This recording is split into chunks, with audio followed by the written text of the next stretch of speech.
The best of the Kalens at Major League Soccer, Kalen Carr. Buying or selling. I live in Brooklyn. I'm renting, guys. I don't got it like that. I'm going to pull a Kalen and just rent this one for a little bit. Because I'm selling this too, mainly because it's measured in meters, and I definitely don't understand.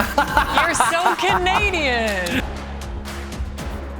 Welcome into This is MLS. I'm Kaylin Kyle, filling in for the lovely Jillian Sakovitz. Kalen Carr and Matt Doyle will be joining us later on in the show. But right now, not only an MLS legend, but also someone that is hitting up the links, is now on the PGA Tour, Taylor Twellman, a man that has officially come out of retirement, is playing in the U.S. Open Cup, banging in goals, banging in new assists. He does need some new hip flexors, though, Sasha Kleshtin.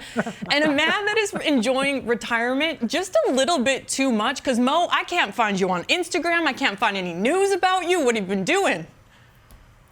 I'm a ghost. I'm hiding out. I'm enjoying this life of secrecy. It's peaceful. It's calming. It's been nice. I need to nice background, Mo. Yeah. Nice background.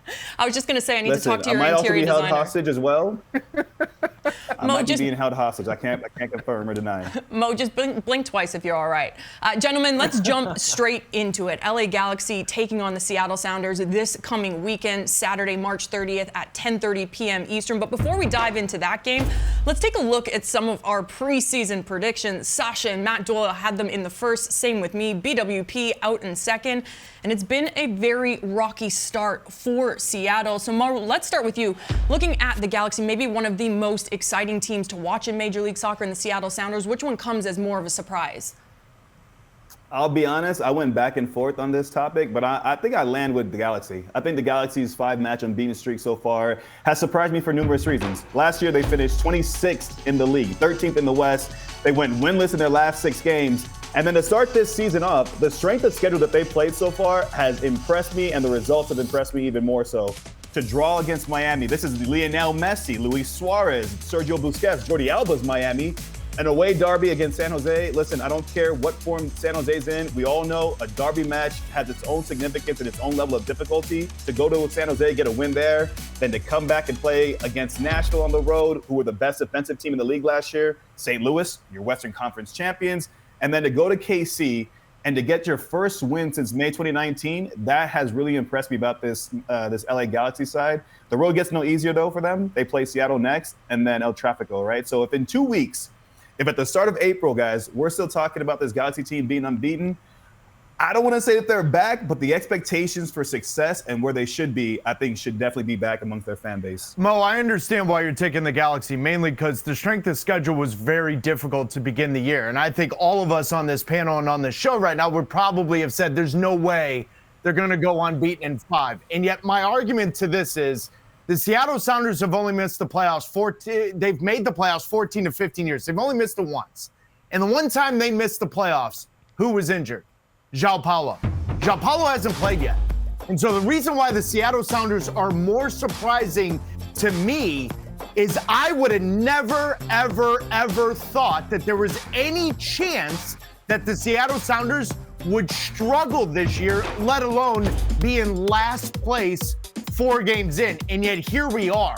This is arguably the most experienced team in the Western Conference. This is arguably the most defensive, short-handed team in the Western Conference, yet they're giving up 3 goals to a winless, pointless San Jose Earthquakes. Guys, I'm sorry. As good as the LA Galaxy have been, the Seattle Sounders have been worse.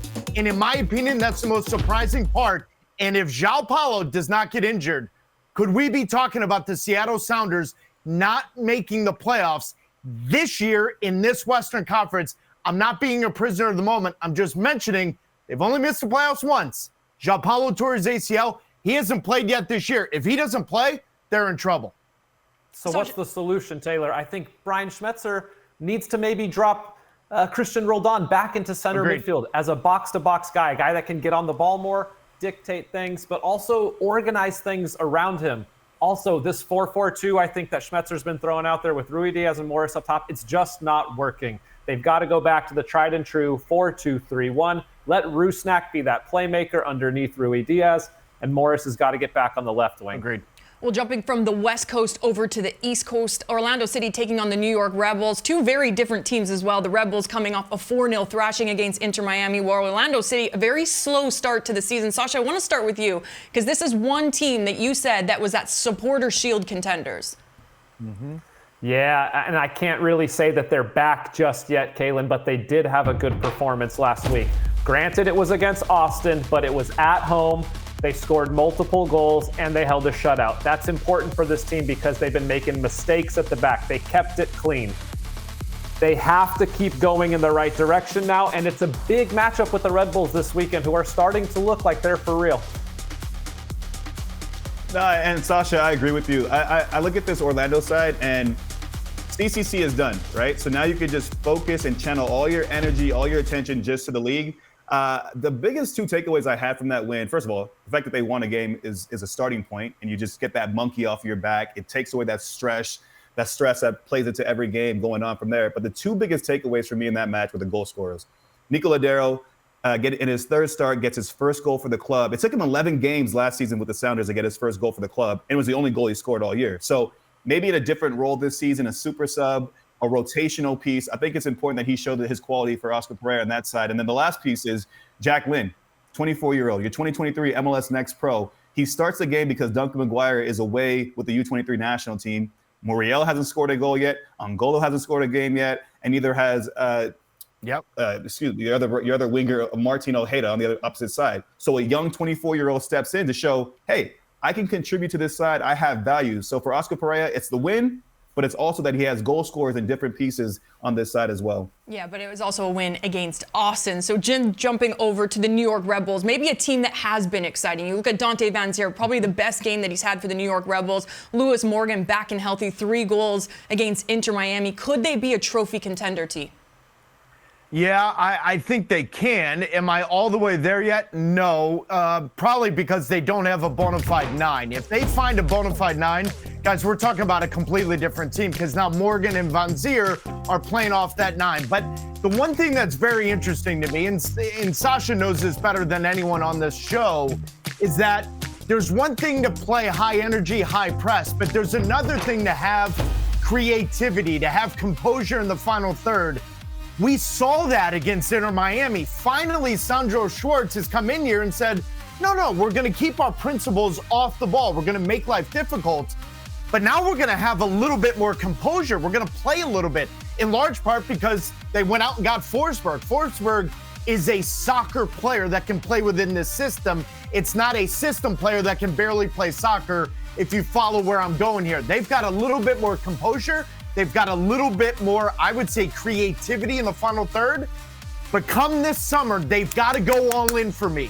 Go all in, sign a 9, and allow Morgan, Van Zier, Forsberg to play off of that. Now we're talking about a Shield contender. But I get tip of the cap to Sandro Schwartz, because for me, I've always been saying this, the Red Bulls' success depends on how you define it. Get into the playoffs? Sure, fine.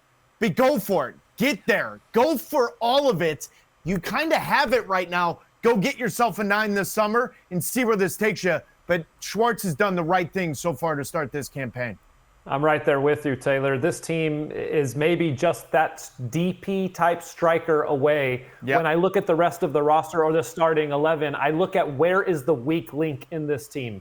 It's probably at right back with Duncan, because the rest of the team, there is solid contributors everywhere, and there is quality. Love John Tolkien at left back. The midfield right now is strong. Forsberg playing underneath Van Zier and Lewis Morgan. This is quality. This is a team that I think, with the way that they play and the quality they have now, can challenge for the Supporter Shield this season. So you guys are both talking about bringing in a DP number 9 in the summertime. So you have no confidence that this team can maintain with Lewis Morgan and Van Zier leading the line for them as of now? That's not what the question was. The question was to win the Shield. To win the Shield, they've got to have the next tier to get by Cincinnati, to get by Columbus within their own conference mode. Fine, they'll succeed. They'll get into the playoffs. They may get a home playoff game. The question was, are they a Shield contender? I don't think they are unless they go get a designated player number 9. So question for you three. Are you bringing BWP out of retirement to be that DP? No chance. All right, well, 0.0. Brad has a beer belly. Come on. Wow, BWP, I'm going to roll this one back for you. Let's jump down to Texas because Austin is taking on FC Dallas this weekend. And looking at the last 3 seasons for Austin, really interesting to look at. You look at 2021, in Major League Soccer, and they were 24th in MLS. Then you go to 2022, 4th in MLS with 56 points. 2023, 25th in MLS, and maybe came as a little bit of a shock. So Taylor, can Austin get back to contending again like we saw in 2022? I'd argue they're contending now for the wooden spoon. Wow. This guy.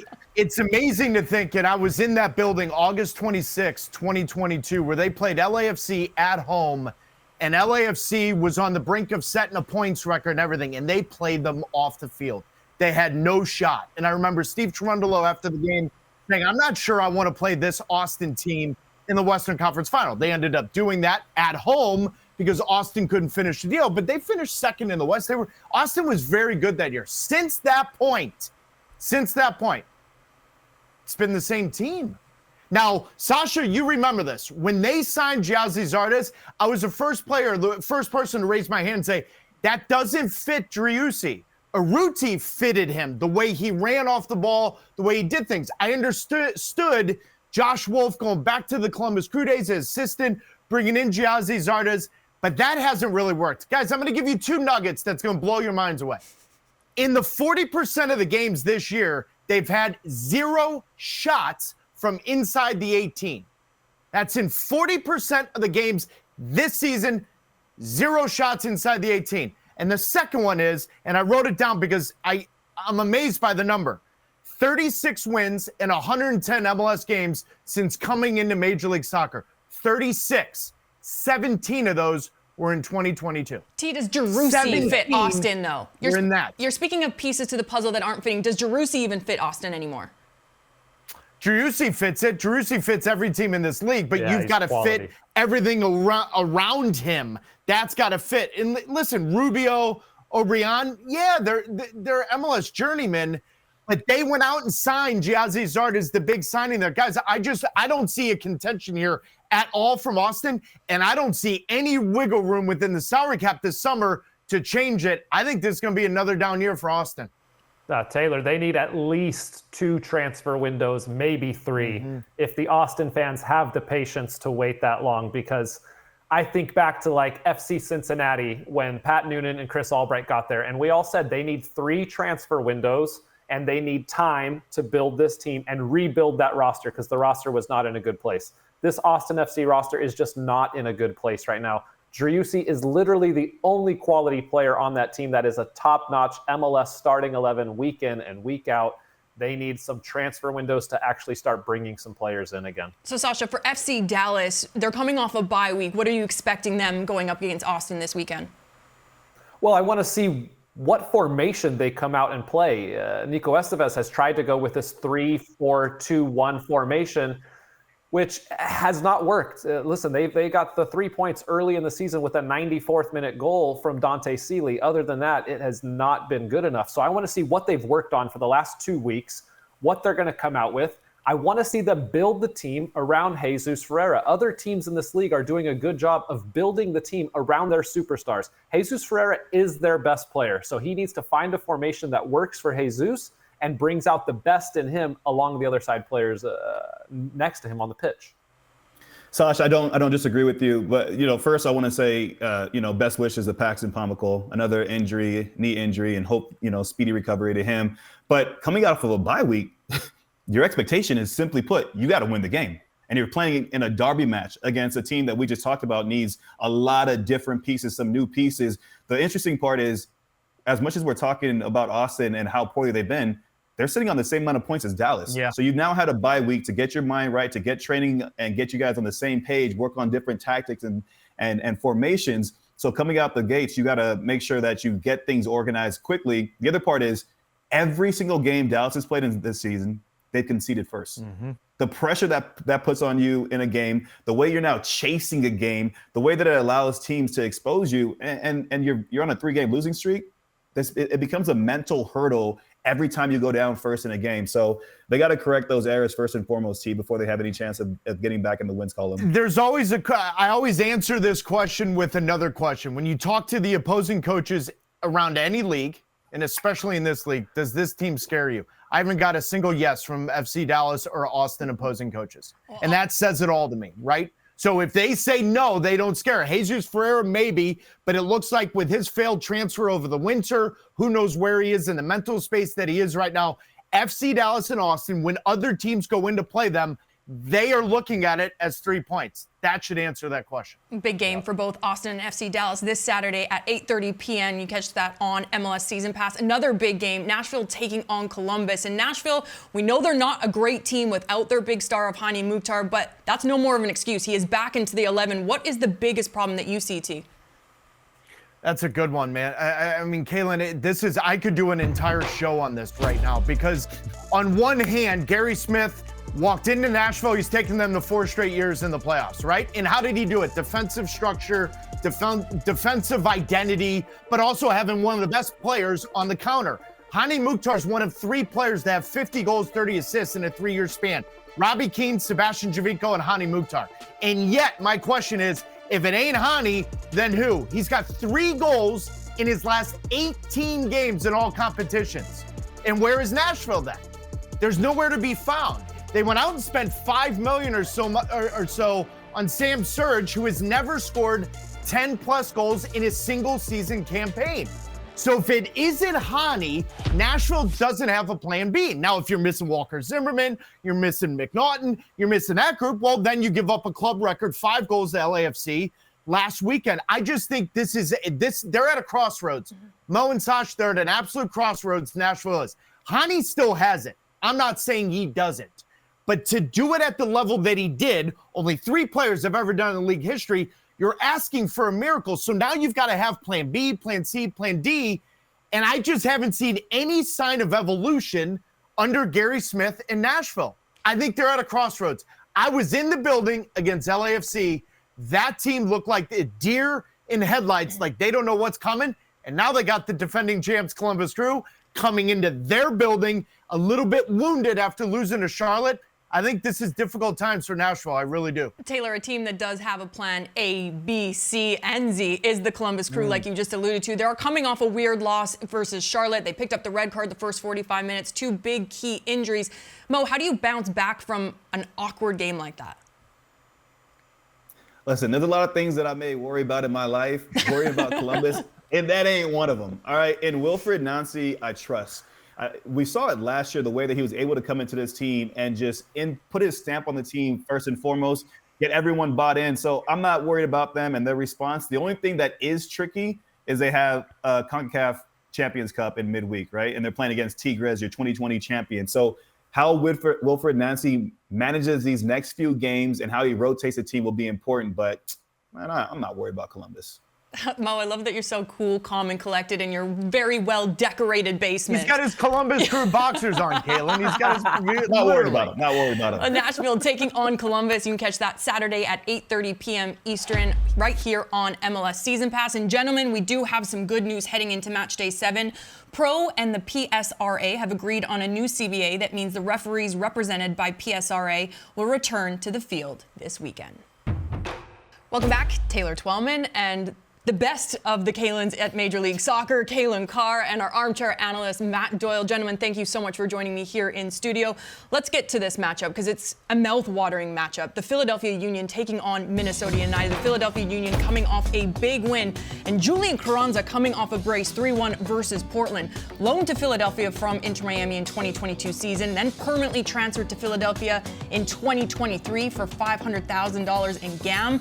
30 goals, 15 assists in 65 career MLS matches for the Union. Doyle, how important is he to the success of Philly? I think what we've seen so far this year is that he is the differentiator for Philly between being a pretty good MLS team and a team that can ostensibly compete at the very top of not just the league, but the actual region as a whole. And we saw that last year in Leagues Cup, and we saw it the year before that in CONCACAF Champions Cup as well. And Julian Carranza at this point is now entering his prime and looking very much like one of the 5 best center forwards in the league. And you could argue that Philly, other than Andre Blake, don't really have a guy who can check that box, a guy who is clearly in the top 5 at their position. So they need him to be great. And when they didn't have him earlier this year, they kind of fell apart. And then when he came back, immediately he gets them a result on the road. He's doing everything you want of a star player at this point. Yeah, absolutely, Doyle, I'm with you. And, I think this weekend was a perfect encapsulation of exactly what he brings to this team. And the fact that they were undermanned, didn't have a bunch of players through international absences, but you still have Carranza. And he's got that fight, that hunger within him that I think is just relentless. Taylor, you know very well, as a striker, those guys that just want to find their way to the end of the box, maybe when the chips are down. As a center back, he'd be a nightmare to play against. He likes that scrap, that fight. I spoke to Jim Curtin a little bit about that, but that's kind of the personality of this Philly team, the way they play when the chips are against it, but they need that quality, and Carranza definitely brings it. Different type of player, but similar impact the way Tati Castellanos was for New York City. When he's up front, when he's on your team, you feel like you've got the wild card to beat you. I'm telling you guys, this summer, they're going to have a massive decision. They had one last transfer window. They had one last summer. And the way things are going right now for Carranza, he's going to want either to get paid or to go. They're going to get a real offer again for him. What did they do this summer? I don't think the Philadelphia Union this year, with not going out and spending money and getting new players to come here, they can't afford to lose Carranza, but they may have to if they're looking at an offer of $7+ million. I mean, to me, it's no decision at all. If Julian Carranza, at his age, with his productivity, wants to stay in MLS, you give him what he asks. If you're a serious team who wants to actually win something, you have a player like this, it's not a decision. You pay him, period. Agreed. Well, speaking of winning, Minnesota United, top in the West, maybe come as a little bit of a surprise, considering it was the only team without a manager heading into 2024. Cameron Knowles did a phenomenal job. Then you have Eric Ramsey come in, the youngest manager in Major League Soccer, gets the first win under his belt. Now you can add the likes of Emmanuel Reynoso, who has been out with injury. Is this the real deal with this team? I think so. And I think it's a team that can challenge. And I'm not sure all the way for a title or a trophy, but a top 4 place in the Western Conference, I think, is within reach for this team. But the only thing that scares me, Kalen, a little bit, is it's an eerily similar story to last season. There was no Reynoso for the first 15 matches last year, and the team was in 7th place by the time he got back. That's in the playoffs. They ended up not making the playoffs in the end, so there's no guarantee at the end of the day. The key for Ramsey, I think, is to get these pieces clicking at the same time. There was a great spell with Longwane, but then it kind of went away. There was moments with Reynoso, but it didn't quite click. Now you've got Robin Ludd healthy. Can these pieces all so dynamic fit together, and especially in this new scheme that Ramsey wants to play with that press? Pookie in his second season has looked better, but I think this team, if they can get those pieces together, can really challenge for the top of the West. I think that's a question of the whole season for Minnesota United from this point is, can the pieces fit together in that press? Because I love Emmanuel Reynoso. He is my second favorite player in the league to watch behind that guy in Miami, but he is not the type of player that you put in the center of a team that actually wants to come upfield and press a little bit. So we're going to see how flexible Eric Ramsey is right away, because Emmanuel Reynoso, he's the type of guy who you have to be willing to build around a little bit because he is just that special in attack. Well, speaking of pieces in a puzzle, Dean Smith for Charlotte has come in and maybe moved some mountains around. Lost 2 of his DPs, said it wasn't players that he wanted to focus on. He wanted to focus on this player right here with Enzo Cappetti. He joined Charlotte in 2023 for a reported $6 million transfer fee, 19 goals in 40 matches for Racing Club out in Argentina, but only 6 goals and 2 assists in 29 career MLS matches. Are we concerned that he is not producing enough? I mean, yeah, we've already seen two DPs hit the door, right? And he's like, Patrick Agyemang was very good for Charlotte last week. It wouldn't shock me at all if Charlotte were like, okay, Let's see what we can get from him. Maybe a team in Liga MX, maybe a team down in South America, because Cappetti just hasn't been that good. I'm not sure he's even a starter at this point. Taylor, when you look at Enzo Cappetti and you look at what Dean Smith has done since coming into Charlotte, could he and should he be the key man that Dean Smith is looking for? I like how you phrase that, because I'd argue they're both not mutually exclusive. I think he both can and should be that guy. What is remarkable is 6 goals in however many appearances. That's the most of any player on the Charlotte roster now that Swiderski is gone. And so while he's underperformed for his $6 million transfer, absolutely, that's not even debatable. The point being is that Dean Smith came in, he can't do everything at once. And so the first thing he needed to look at, and I called 3 of the last games for Charlotte, 2 of those against Messi and Inter Miami as they tried to make the playoffs. Christian Latanzio had that thing all over the map. And so Dean Smith came in and said, simple is very important right now. He has simplified this for that team. They're not giving up nearly the amount of chances that they gave up last year. So he's looking at the defensive side of things. But as we talk, this morning, Dean Smith is on the record as saying, Enzo Cappetti's not going anywhere. Now, I'll tell you guys, Cruz Azul and some of Liga MX teams, they were sniffing around this winter. I don't think he's going to be moved. But then again, 6 goals in 29, 30 games, that's the leading goal scorer on the Charlotte roster. So we can say whatever we want, but Dean Smith has only so much to work with. I think he's making sure they don't give up silly goals, and then he can look at Enzo Cappetti when he's fully fit. I think Enzo Cappetti is going to play the entire year here, and it's up to Dean Smith whether or not he can get 10 goals out of him. Taylor, the concerning part to me with Cappetti is a little bit of the personality as well. I saw in that match day 1, hands a penalty off to Vargas, then Vargas missed the penalty, hands it off to Diarry in the last one, then he skies it. I'm looking around being like, on any team I played in, I couldn't get close to a pen, let alone trying to just step up. I didn't know you could do this. You could just walk up and Cuauhtemoc never let you take it. Cuauhtemoc, Brad Davis, you name it. Nobody's letting me get on it. So that's the part where I start to question. Even Dean Smith said it. They said Diarry was looking good in training in penalties. He was taking them confidently. I've never seen a team this early in the season doing penalty practice outside of any kind of cup competition. So that number 9 position, I think, is a problem. That summed it up for me. Well, speaking of the number 9 position, Cincinnati right now, Brandon Vazquez going to Mexico and has been unbelievable. Ariel obviously gone. Bupenza not stepping up. Corey Baird not stepping up yet. Taylor, do they need to go out and sign another number 9? Yeah, they do. They need to figure out how. I mean, Cincinnati's going to win games this year surely just on their structure and their system and understanding who they are and defending off the ball. Pat Noonan's done a wonderful job. You got to remember, the first year Pat Noonan took over, they gave up more goals than any other team in the playoffs. Second year, they win the Supporters' Shield based on that defense. They're going to do the same thing. But I'm on the record, and I'm going to stay on the record. Bupenza, if he doesn't produce and he doesn't deliver, then Cincinnati's going to be in trouble trying to repeat as Supporters' Shield winners. They've got to be a threat going the other way. Brandon Vazquez was at least a threat. Even in an off year like he had last year, he was a threat. He was an attention seeker, so then Lucha Acosta could do that. Corey Baird's not going to do that. He's going to be active. He's going to be mobile, but he's not going to be that kind of threat that they need. I am very intrigued what this team does this summer, because if they don't get what they want to get from Bupenza and how much money they paid for him, they're going to have to make a big decision this summer. I think this team did very well without really having an informed striker. All of last season, Brenner was not a factor the entire first half of the season. You mentioned Vazquez. He did not have a great season.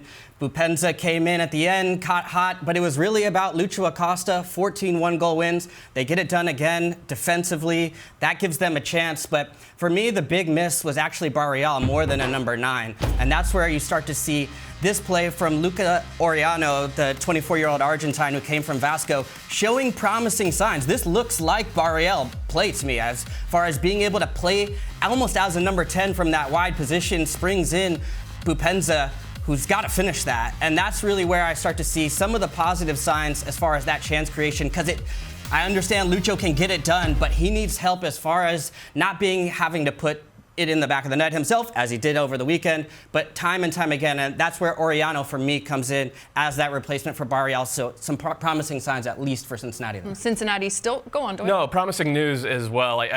I think it's going to be pretty clear that this team is going to go out and get a center forward, maybe sooner rather than later. There are reports out there now linking them to 19-year-old Venezuelan Kevin Kelsey, who's at Shakhtar Donetsk. He is a star for the Venezuelan U23 teams. And here's the thing. He fits that Brandon Vazquez mold. He's a big guy, about 6'2", 6'3", very mobile, obviously still raw, but Pat Noonan likes that. Work with a young player, coach him up like he did with Brandon Vazquez. I think that represents a better fit next to Bopenza than what we've seen so far with Corey Baird, who's more of a second forward. And we even saw it last week. They went to a 3-4-2-1 instead of the 3-4-1-2 they've played most of the past 2 years. That deal's not done, but that's a type of forward that Cincinnati are looking for, and it wouldn't shock me if they get it done before this window closes next month. Well, let's move down south. Inter Miami playing host to NYCFC. Inter Miami coming off a 4-0 loss to the New York Red Bulls, but are in a lot of competition, Taylor. Does Tata Martino have to manage the minutes better for his players? Yes, absolutely. But this isn't the first time we've ever had this discussion. And the reason why I bring this up is Tata Martino's not great at making subs. He's not great at in-game managing the way the game is going, the way to manage those minutes. Listen, Suarez coming off the bench playing. Suarez is going to play, right? So he has to play because they're missing key young legs in Kramaski and Farias. Farias is out for the year with an ACL, and Kramaski is dealing with a sports hernia. So those are two players that would have given them some life and given them. Now, Farias' injury allows Redondo to come in. We go down the rabbit hole that it is of making a roster for Inter Miami. Point being is that Tata Martino on the record right away said the most important competition is what? CONCACAF Champions Cup. And I've said it on the show, and I'm going to say it again. Why did he do that? Because he knows with this group of players, before Copa America comes, and Luis Suarez and that knee and the health, he's going to get the best of this group right now. He's going to manage the minutes based on that, based on their two-legged tie against Monterrey. That's how he's going to go it. They want the Club World Cup. They want the money. They want the recognition. They want to be there. That's going to be the most important competition to him, and that's how he's got to manage the minutes. But this isn't the first time we've ever asked the question, can Tata Martino improve making subs and managing minutes? He didn't do it well in Atlanta. He didn't do it with Mexico, and he hasn't done it real well with Inter Miami. Well, sticking on managers, Nick Cushing for NYCFC, just 1 win and 4 losses on the season thus far, but it's almost like an identity crisis. What are they, Doyle? Yeah, we still don't know. I think they're a team with 1 win and 4 losses and look every bit the part of that record. And the thing that's been so disappointing to me is that they don't look like a City Football Group team anymore. And from 2016 to 2022, under Ronnie Deila, Dome Tarrant, and Patrick Vieira, this was one of my favorite teams in the league to watch because they were always on the ball. They were a very good pressing team as well. They were regularly among the league leaders in number of passes per sequence, which means when they got on the ball, they killed you the way the Columbus Crew killed you last year. And that has just gone away. They're not even a 50% possession team anymore. And when they do get on the ball that much, they don't look like they know what to do with it. It's all been very disappointing. And oh yeah, you throw on top of it, none of the young players are developing. And that is the real concern for this team, and I think for Nick Cushing, because they went out and they spent $25 million over the past 2 transfer windows on guys who need to be developed. If they're not finding a way to become elite in this league at their positions, Nick Cushing's seat is going to get very, very warm. Inter Miami taking on NYCFC this Saturday at 7:30 p.m. Eastern. You can catch that right here on MLS Season Pass. Let's jump back to Texas. Houston taking on San Jose. Considering the injuries, Houston are still 2 wins, 1 draw, and 1 loss. There is reports that Hector Herrera could be coming back mid-April, and also the return of Ferreira. T, for you, key pieces slowly starting to roll back in, but do they still need a striker? Yeah, they do. They do. They desperately do. We could do a whole show just on the 6 or 7 teams that if you add a real quality 9 to, all of a sudden this looks like a different team. I love the evolution of Ben Olsen from DC United here. Ben Olsen, off the ball, defend, play in transition. Houston Dynamo, completely the opposite. They're the 3rd highest percentage of possession per game, only behind Inter Miami and the Revolution. That says a lot. Play to the strengths of your players. And that leads me to my final point, though. What if you had a 9? What if you had a legitimate goal scorer that now maps it? What if you added Cucho Hernandez to that team, right? You see where I'm going with this? That Ben Olsen's looking at this saying, wait a minute, my leading goal scorer Last year was Corey Baird. He's gone as center forward part. And you're sitting there saying, well, now who is it? Because Sebastian Ferreira hasn't been that guy, isn't that guy. We already know that answer. So they got to do something. Pat Onstad in that front office has to do something.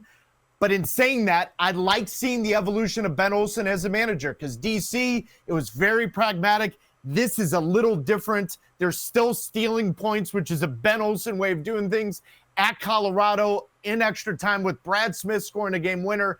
But get a 9. Go out and go for it. Don't be shy. Don't be scared. I'd like to see that from Houston Dynamo, a few other teams, because I think they're cooking with gas when everyone's fully healthy in that midfield. Caitlin, on the flip side, how important was the win for San Jose over Seattle?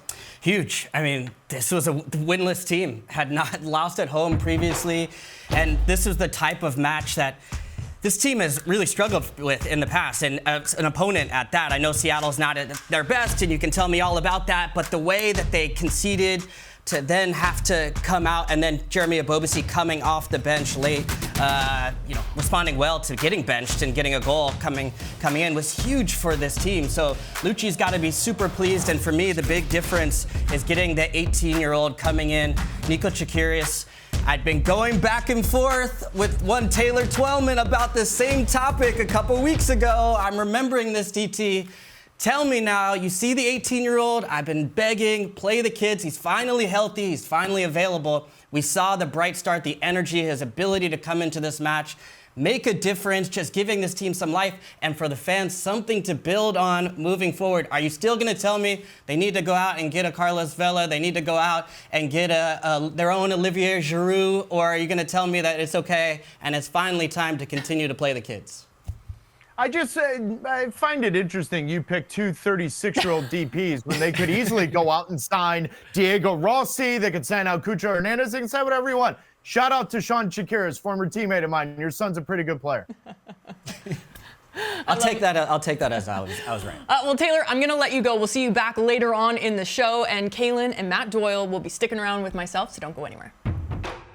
Welcome back into This is MLS, and let's welcome back in our very own Sasha Kleshtin, Caitlin Carr, Matt Doyle for a little episode I like to call Buying or Selling. Matt Doyle, you'll be using numbers to try to convince all of us if we are buying or we're selling a team. Now, Caitlin, I saw last week's. Do you understand the game? Yeah, yeah. You're not, wait, that didn't fill anybody. Yes, buying or selling. I live in Brooklyn. I'm renting, guys. I don't got it like that. All right, well, let's kick us off. Toronto FC hosting Sporting Kansas City. Our number is 3. That's the number of assists Toronto FC have so far on the season, and it sort of confirms the eye test, which is that they've been solid defensively and they've not been doing much in terms of build-up play. They've been relying upon the individual brilliance of Lorenzo Insigne. Well, it looks like he did his hamstring and will likely be out for a while, so this team needs to start layering on some work with the ball, become a more collective, dangerous collective in attack, because Lorenzo's not going to be there to bail them out for a while now. I'm selling this one. There's 2 Canadian Kaylins now. I got a work permit. That's how often I'm going up to Toronto this season. We let you into our country? What is going on, Canada? And I'm selling this because I think the way that Toronto have started this season has been fantastic. They've got 4 clean sheets. So what do you need assists for? They're not giving up any goals in the back. They've still got Bernardeschi who can make up for it in Insigne's absence. I think they can carry this forward. So I'm riding this Toronto Canadian train for the Kaylin community.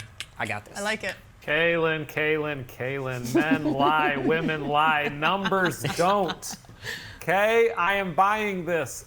This is where the evolution needs to start for this Toronto FC team. John Herdman has got them playing very well defensively, but if you're not consistently creating chances, you're not going to get bailed out by wonder goals every week. They were better last week against Atlanta, but they have to continue to create chances in order to score goals. You know who will disagree with you? Hani Mukhtar for Nashville. Moving on, Sporting Kansas City. Our numbers are 399 and 397. That's the number of touches that Tim Leibold, the left back, and Jake Davis have. Leibelt came into the season not even a starter. He's the backup. They're 9th and 11th in the league in touches. Davis is a nice player. He's not exactly Graham Zusi out there, so it's crazy to me that so much of what Sporting KC are doing are running through these two guys who are functional and not elite on the ball. Sporting Kansas City, tough start to the season. I think that is a big part of why, and I think Peter Vermees needs to evolve the game model at least a little bit to get the number 8s, Eric Tommy, and whoever else happens to be the other number 8, usually it's Remy Voltaire, get them a little bit more involved in build-up. Kalen, buying Spot some? on, Matt. Oh. Buying again. Sorry, Kalen, jumping in here. Yes, buying. Think about the other players that are in the top 10 in this category. I'm thinking Ricky Puig, Sergio Busquets, guys that are on the ball constantly and making their team better. I don't think it's a great sign when your two young outside backs are getting that many touches. You need your midfielders on the ball to dictate the game. Yeah, I'll buy this as well, but maybe for a little bit of a different reason. I think getting these guys so advanced is actually leaving them exposed in spaces in the counterattack. We saw Paintsill last week, finding that space in behind in those moments in transition in that 10 minutes where it all kind of fell apart for Sporting Kansas City.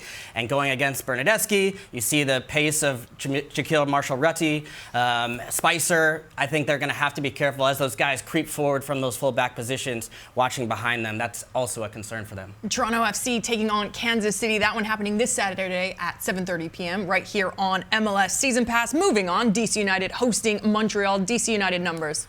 80%. That's Christian Benteke's aerial success rate, which is incredible. The best center forwards in the league are usually around 55, 60%. So this dude continues to be absolutely insane in the air.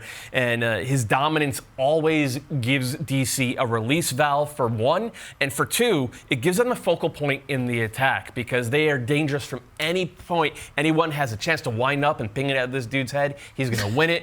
He is going to knock it down for Ted Kudipietro or Gabriel Pirani or any of the other attackers. I'm not saying he's the best number 9 in the league. I do think he is the most indispensable in terms of how his team plays. I'm buying it. He's very clearly the best in the air. And you think of all the numbers in the aerial duels, it's him and a bunch of center backs at the top, and he's dominating them time and time again. I feel like they need to change the XG to account for how deadly this guy is in the air. And I think the way Troy Lesesne is playing as well has suited him. I wondered how that would look before the season with that high press, but it's actually just getting him the ball in better positions. So I'm buying it. Matt, I was buying until that last line where you said he's the most indispensable player in MLS to his team. And now I got to sell, man. I'm thinking Hani Mukhtar, João Paulo in Seattle, Ricky Puig for the LA Galaxy, Lionel Messi for Inter Miami. There are much more indispensable players across the league than Christian Benteke, in my opinion. Well, let's jump over to Montreal with Laurent Courtois' men. Yeah, another center forward. First, that's where Matthias Kokoro, who they added this offseason, that's where he ranks in every defensive metric I could dig up on our friend American Soccer Analysis on their website. They're all-in-one metric called goals added.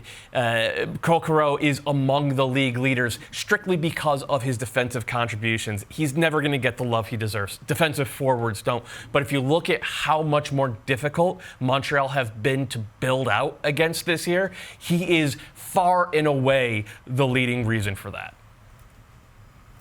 I'm buying on this one, Matt. Well done. You've got a Uruguayan forward who loves to run and be a menace. Remind you of anybody? Let's think. Edinson Cavani, Luis Suarez, Darwin Nunez. This guy fits the mold, and definitely he is helping this Montreal team be harder to play against. He sets the tone. I'm buying this one as well. I did his match in Chicago. He drew 2 penalties in the first 12 minutes, and both of them were not necessarily with the ball at his feet, creating any magic. One he chased down from behind, ends up getting the touch just ahead. The next one, he just senses the space behind him and goes down.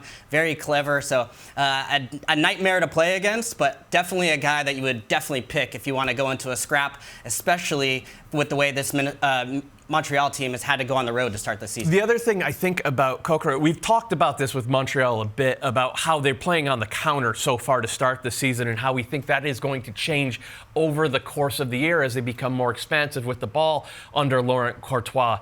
I think Kokorou's game is well suited to that as well, because when you have the ball upfield, you are inevitably going to lose it at times. And having a pressing forward who immediately can, even if he's not winning it back, he's forcing the first pass backwards. He's going to make it that much harder for this team to be countered under the radar signing this offseason, but I think they hit it out of the park. DC United versus Montreal this Saturday at 7:30 p.m. right here on MLS Season Pass. Moving on.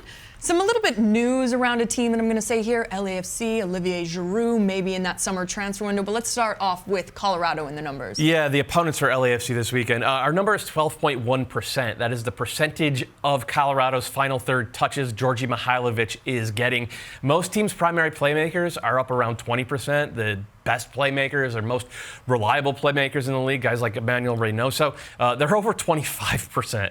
Right now, Colorado do not have a way to reliably get the ball to the guy who they brought in to create chances, and the entire attack is suffering for it.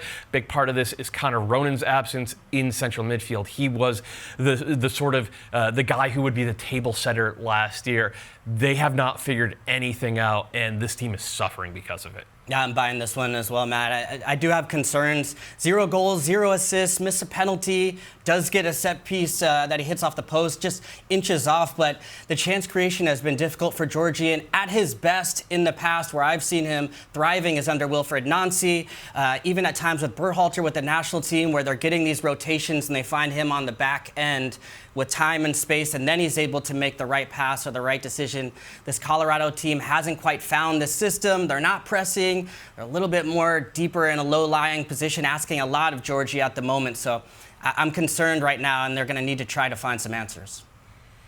Yeah, I'm buying too, Matt. It's on 3 different entities now to get him on the ball more. First and foremost, Georgie. More energy and more effort into the game to finding the spaces to be productive. Second, his teammates have to start forcing him the ball a little bit. They have to get him on the ball in the final third. And Chris Armas, the message has to come. He is our best attacking player. He is our creative force. You have to give him the ball.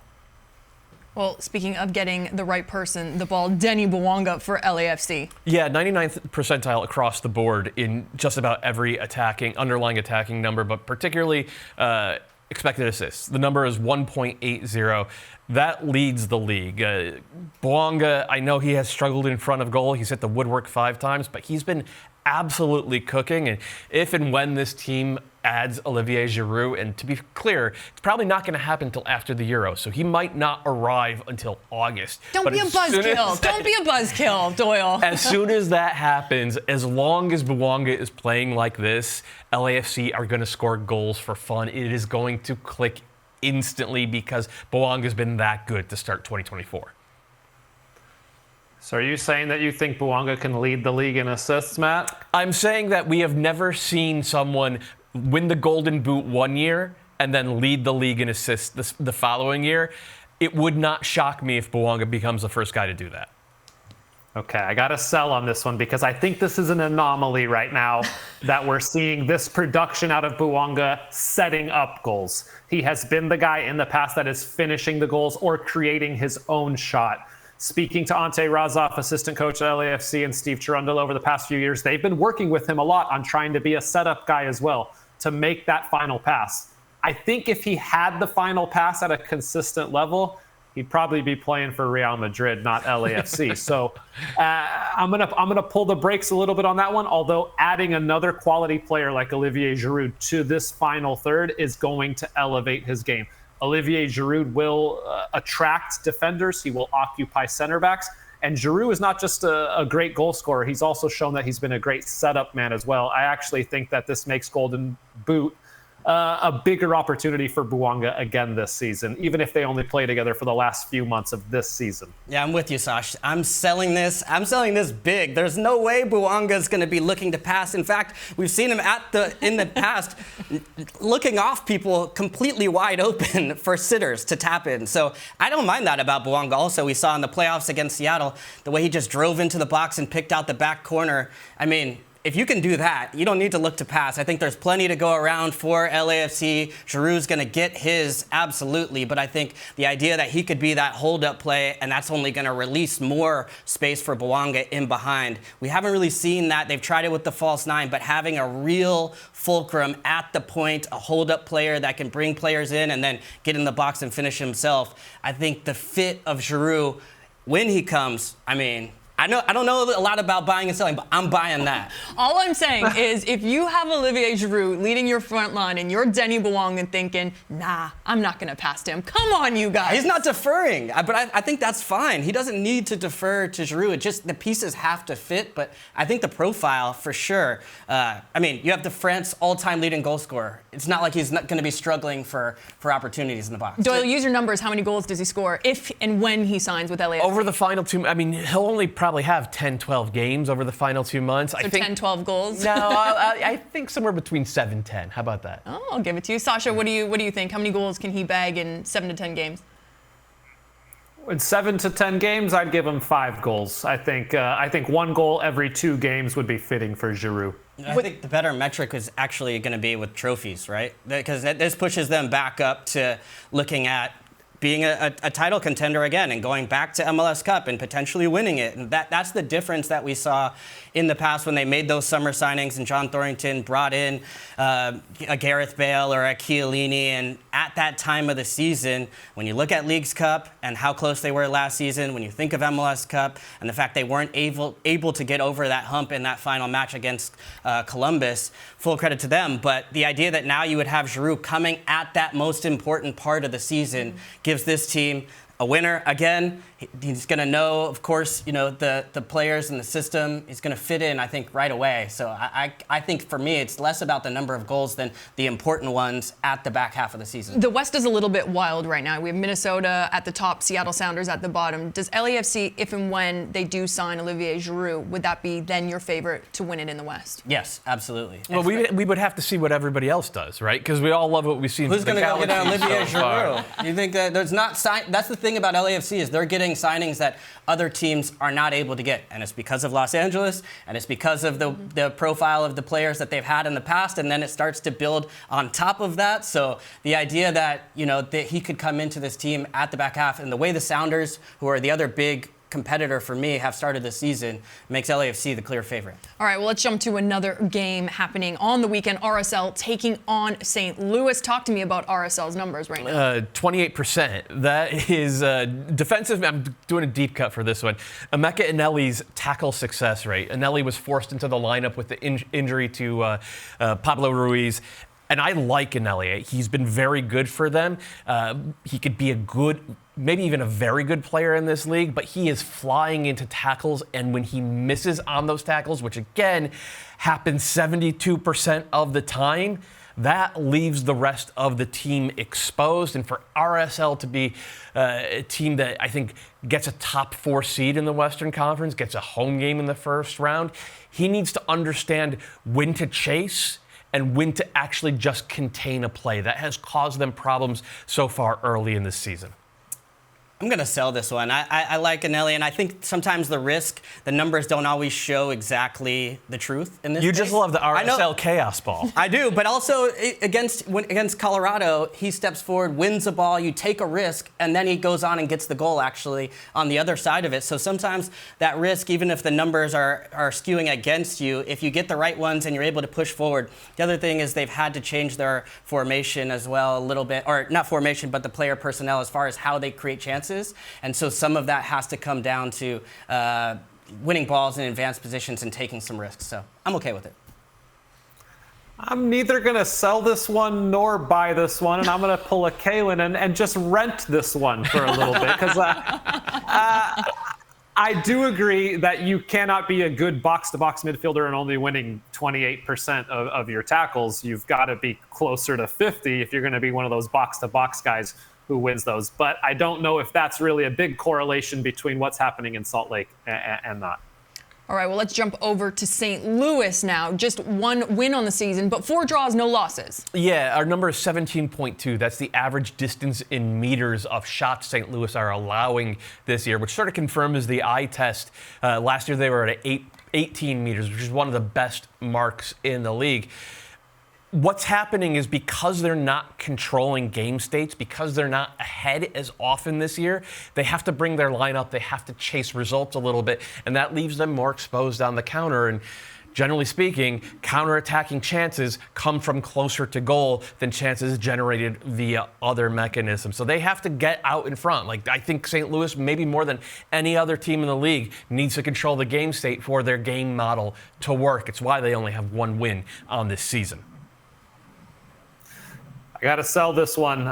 You live by the sword, you die by the sword in St. Louis. This is the way that they play. For any team in Major League Soccer, it's important to score first to make the other team have to come out of their shell, and then you can hit them. I actually think LAFC is the team that needs to score first the most in MLS in order to make other teams. Then they punish them when teams come out like they did against Nashville the past weekend. St. Louis, I'm not that worried about.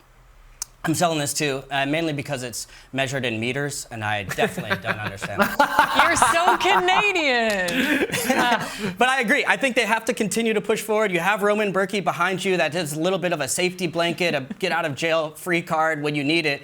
And the idea, we did this last week, of their pitch position being further up the pitch. To me, that's a positive. The fact that they're tilting the field forward, trying to win balls in advanced position. So this is the identity of this team, and I say they stick to it.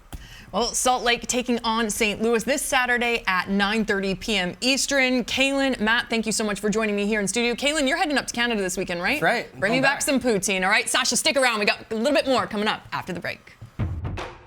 Welcome back from buying or selling to Strikers Round Table. T, I know that you'll love this segment because you love strikers and you love scoring goals.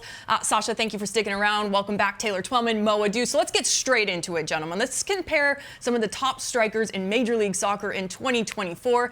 And this comes as no surprise. We're going to Atlanta, we're going to Mo, and we're going to Giakoumakis. Georgios Giakoumakis. I mean, where do I even start with this guy? What I love about him is, first and foremost, his tenacity, his aggression, his willingness to do the dirty work on both sides of the ball. Taylor, you know this better than anything.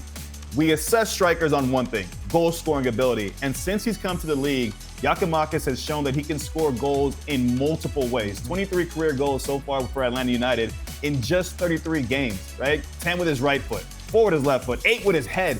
The guy knows his way around the 18. But again, I think beyond just the goal scoring, it's everything else that he brings to his team. He brings this level of leadership through his passion, the energy that he plays with. Why I think that he will be in the Golden Boot race beyond just his own individual traits is the team that he plays in. He had Thiago Almada last 2 seasons, 31 assists. He has wingbacks in Brooks Lennon and Caleb Wiley combined for 36 assists, right? So he's going to continuously get service in the box. And he's shown that he's a quality finisher. His relationship with Brooks Lennon is eerily similar to Joseph Martinez and Julian Gressel. It's almost identical when they were in Atlanta. But the thing that stands out to me most is he likes being the villain. He's got personality. We've lost a little bit in this day and age where players are okay with being the villain and having the personality and the pressure on them to score goals. I'm interested to see what he looks like coming back after the Greece failure to qualify for the Euros, because he had an unbelievable chance to win that game, and then he missed the penalty. I bank on him having a chip on the shoulder coming back to MLS. Yeah, I think Taylor, he comes out with fire under him, because when a little failure happens, let's be honest, it's a big failure with Greece not to qualify in that game, and he had his chances. But we've talked to him, we've spoken to him, we start to understand him, right? He just cares about goals, and that goals lead to wins. And he's not afraid to say, I want the Golden Boot. He's won it in 2 different countries. Like, I love this about him. Everything about him just screams like, I am the guy. You know what I'm saying? Sasha Mo, just let this sink in. He follows Joseph Martinez. Joseph Martinez leaves. He asked, what number is Joseph Martinez? They said 7. He said, I'll take number 7. I mean, that in and of itself, you're kind of like, oh yeah, you sure? And then part of me's like, I kind of like that. I mean, they asked him, did you, when he got his hat trick, did you put the other strikers on notice for the Golden Boot? He said, they know who I am. They already know who I am. I don't need to lay no markers down. He's the best. Imagine that, right? Imagine being a teammate of his, right? With that much personality going into a game. I feel like you're already almost like up a player because of his mindset, because of his if you go down a goal, he's going to be that player who's going to will you back into the game, whether it's through him scoring a goal or just the passion and fire that he plays with. Man, I love everything about this guy. Giakoumakis has been quite a sign.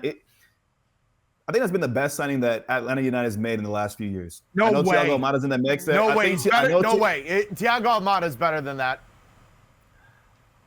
I'm standing by my words, all right? I'm standing by my words. And I'm telling you, you're out of your coconut. The other thing is, it was such a necessity. Fair. Because Joseph Martinez was on the slide, right? And so you needed someone to come in and complement Thiago, to finish off the chances that he's going to create. Giakoumakis has come in and done that and more. I got to get you out of that basement. T, are you taking we got to get oxygen in the drain. T, are you taking Almiron or Thiago Almada? Oh, boy. I think Almada, when it's all said and done, because I think he's going to go for more transfer money. I think he's going to play in multiple World Cups for Argentina. I think when it's all said and done, Kalen, 10, 15, 20 years from now, we're going to be talking. I mean, first off, he's the first active player to win a World Cup in Major League Soccer history. He's going to go for real money this summer. I just think when it's all said and done, we're going to be talking about Almada for years to come. Sorry, I know that had nothing to do with our striker talk. I was just genuinely interested. None. Let's stick with this game, though. Atlanta United will be taking on the Chicago Fire. And Taylor, you really enjoying Hugo Kuipers since coming to Chicago. Yeah, it caught me by surprise. Sasha and I talked a lot about this right when he came in. Guys, this is the third most expensive transfer ever paid in Major League Soccer history, roughly $14 million.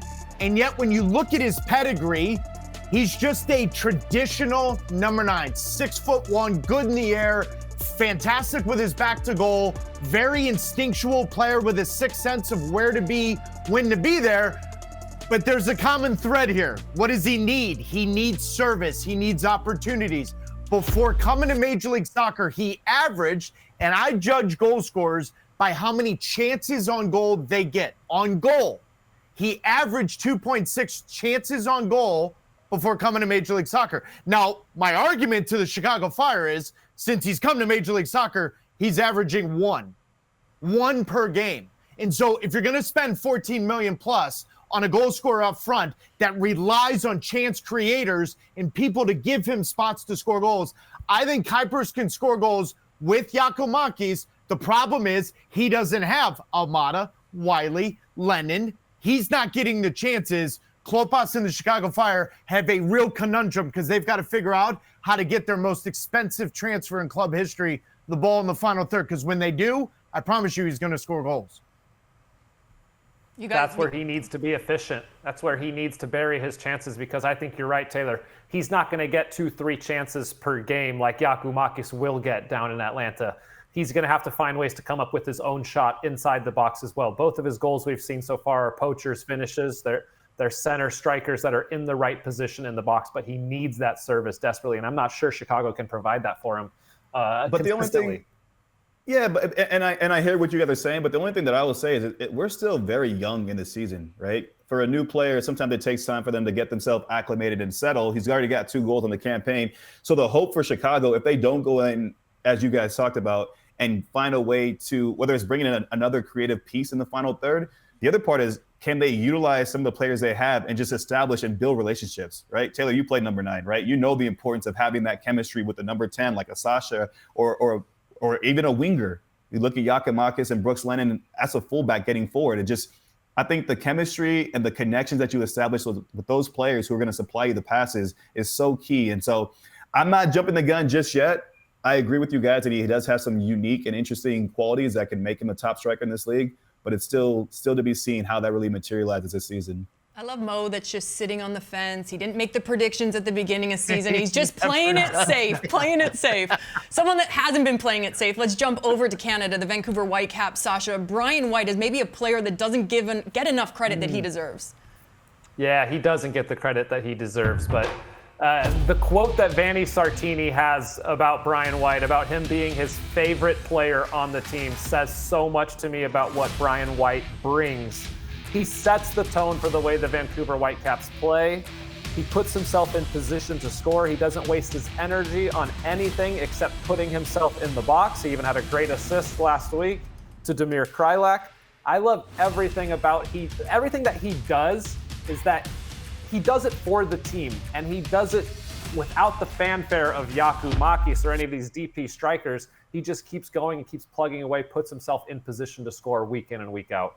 I was surprised that Mike Jacobs and Nashville didn't go out and sign him and trade for him and do a lot before they signed Sam Surge. He's a New York Red Bulls alum. We know what Mike Jacobs loves at Nashville with the New York Red Bulls players. But you tell me right now, Brian White with Hani Mukhtar, and he's not scoring 15-plus goals. He does all the little things very well that allows him to score a lot of goals where you're like, those are simple tap-ins, but you got to get there in order to score those goals. Brian White is very underrated in all the little things he does as a 9. Taylor, any coach ever call you their favorite player? Nope. Nope. Well, he's just the favorite pundit here at Major League Soccer, Sasha, after you. So yeah, he's my favorite. Speaking of favorites, new signing for the Portland Timbers, Jonathan Rodriguez. He did make his debut. Portland lost that one 3-2. T, what did you make of his performance? I think he's going to score goals. I think he's going to be a real threat. Now, there's a great debate right now about whether or not is he a true 9 or is he more of a second forward. I'm going to answer that question for everybody. He's not a 9. He is a second forward. He's a complementary piece to someone that plays as a 9, but he's also a guy that scored 93 goals in Mexico. He could score goals when being given the opportunity. Phil Neville's got to find a way to do that. He's got to maximize Evander and Anthony around him. But if you give Rodriguez opportunities, he's as lethal of a finisher as we'll see in this league. It's just whether or not he's comfortable playing that role as a 9. And I think more often than not, it's going to look more like a false 9 because he's not going to want to play with his back to goal or the way a traditional 9 has played, the way we talked about the previous 3 center forwards.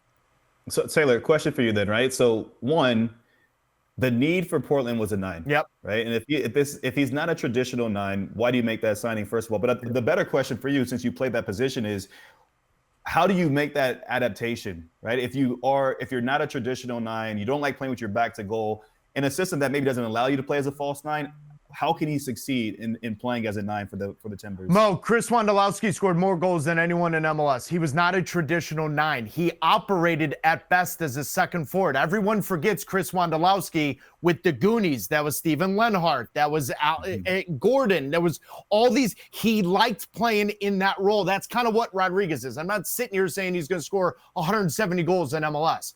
But what I'm saying is, when you know that, and I think Portland signs a 9 this summer. I'm on the record. I'll stay on the record. And if they don't, then they misled everybody else in October, November of the previous year where they said, we've got to go out and get it. I think they signed Rodriguez because they knew they can get him now. And then this summer, I think they bring in that piece. But I think you've got to build the system around that and allow everyone else to play into that. Evander's got to be the focal point. He's got to be the metronome. He's got to be arguably your best player, but you've got to get Jonathan Rodriguez. Where do you want to be? How do you want to be comfortable? We'll fill in the gaps around that, and hopefully we sign a traditional 9 this summer. That's going to pose some big questions for that Portland team, though. If Jonathan Rodriguez is playing underneath another number 9, where does Evander fit into that equation? Does he have to play a little bit wide? Does he have to switch the formation? Sorry to go long a little bit here, but that's gonna be very interesting if they get another 9 in there, because I liked what I saw from Rodriguez in week 1. He had chances. He got his chances. He was in the box. He was setting up players as well. I like the way he came off the back line to set up plays with Moreno on that right side. I think he'll float. Mo and Sasha, I think he'll float. He's just not going to sit there the way Kuipers would, the way Giakoumakis will. I think he's just going to be mobile. He's not going to sit there with his back to goal. Some big questions for Phil Neville and the Portland Timbers moving forward, and potential new signings in the summer. And starting new, Generation Adidas Cup kicks off this Saturday. Academies from top clubs around the world, Manchester United, River Plate, Flamengo, will compete with MLS Academy teams. You can catch the future stars of MLS and global soccer as all matches stream live here on MLS Season Pass. Speaking of teenagers, gentlemen, none of you are them, but you are aging like a fine wine. Who is the best teenager in Major League Soccer? Sasha, let's start with you. Well, it's Quinn Sullivan for me. The way that he's played this season for the Philadelphia Union, Jim Curtin loves this player. He told me that he's the fittest guy on the team and that he's the best finisher on the team as well, and that he's had to play out of position as a second striker sometimes, but he's much better as one of those shuttlers wide in the 4-4-2 diamond. And he got on the score sheet last week. The most important thing, what I've seen from him, is that he gets better as the games get later. 75th minute and onward, because he's so fit, he's able to take that, keep pushing along, and still make a difference in the game. I really like what he's doing in Philly.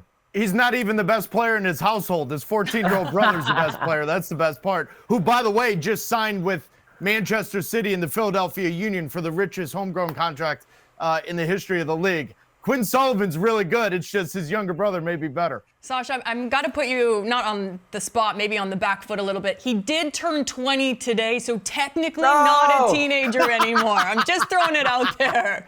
So you're gonna have to pick a new player. Mo, what about you? Who's your teenager in Major League Soccer we need to keep an eye on?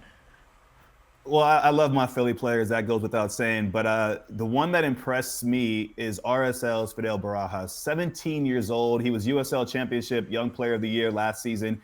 But in his first start for Real Salt Lake, the kid hits the post, he hits the crossbar, and then he delivers not just the assist on the equalizer, but he delivers the assist on the game-winning goal as well. So for a young player to step in and have such an impact on a team so quickly, it shows that he not only has skills, not only that he can ball, but he has the mentality. Because in this game, when you step up to the next level, it's how you mature and how you're able to handle the game from all components of the game. So the physicality, the technical ability, but then also the mentality. So great start to his career at Real Salt Lake. And in his first start to deliver 2 assists, massive step in the right direction for Barajas. Good on RSL. Diego Luna went to USL, came back. Same with Barajas coming from USL. They're finding players in different spots of this country. I think we're going to be talking about him over the next couple of years. All right, T, who do you got for us? Who's your teenager to watch in Major League Soccer? It's Esmir Bayraktarovic. And it's interesting that you're asking me that question right now, because if you asked me this last year, I would have said Noel Buck in New England. And yet it's Esmir Bayraktarovic that has every scout in Germany, and particularly in those mid-table teams around the world, salivating. Do not be shocked this summer if he's getting 5 million plus offers from the New England Revolution, because this kid can play. He's quicker and faster than people thought. He's got the ability to be creative, but he's also taking on the information of playing next to Carlos Gil. Esmir Bayraktarovic has surprised a lot of people in MLS, but namely Caleb Porter. He said on tape he thought one thing, in person he sees another. They're already taking phone calls of real money and real interest. Keep an eye on him this summer. I think we're going to be talking about a big transfer. Gentlemen, it's been an absolute honor to make my debut here with This Is MLS. From Mo Adu, Taylor Twellman, Sasha Kleshin, Kaylin Carr, Matt Doyle, and myself, Kaylin Kyle. Good news. Julian Sakovits is back next week. Thank God.